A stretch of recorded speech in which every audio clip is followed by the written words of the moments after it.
Ôn tay màu.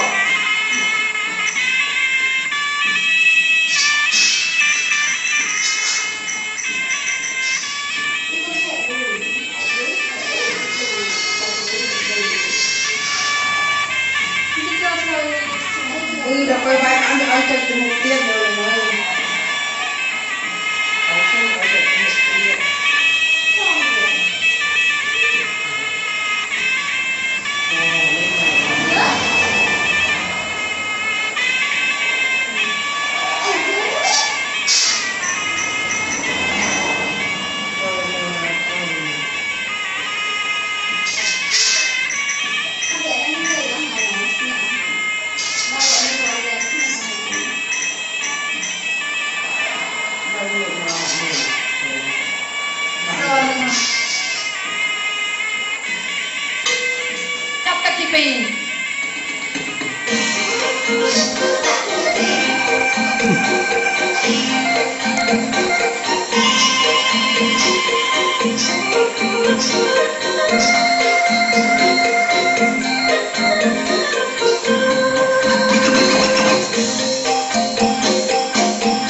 biển áo biết mình đeo khơi ta biển vui quần nó rơi lên hàng khơi sắt đá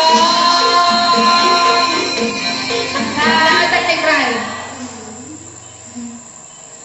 kênh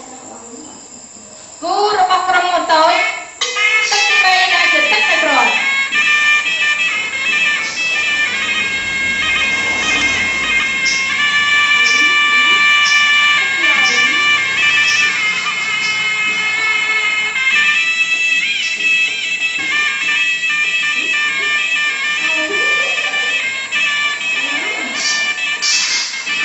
không bỏ lỡ những video hấp dẫn.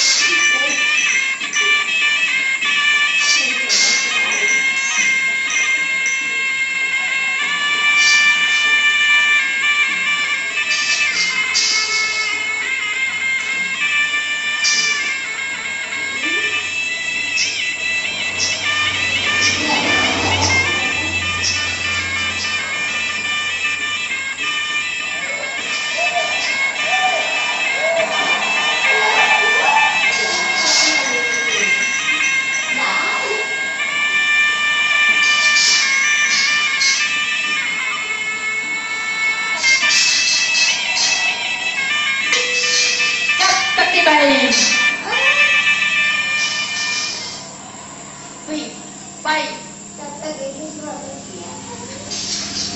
chặt tất đi bay ra rồi nhà người ta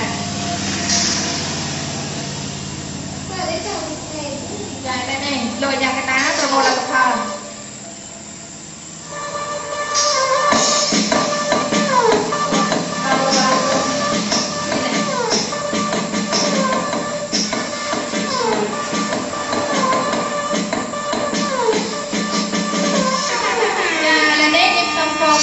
các đặc phật chụp về cả chú cứ bỏng cô to cứ lúc mà nhà ta ta chỉ nét ta tua bàn chơi chút nè bây giờ nhà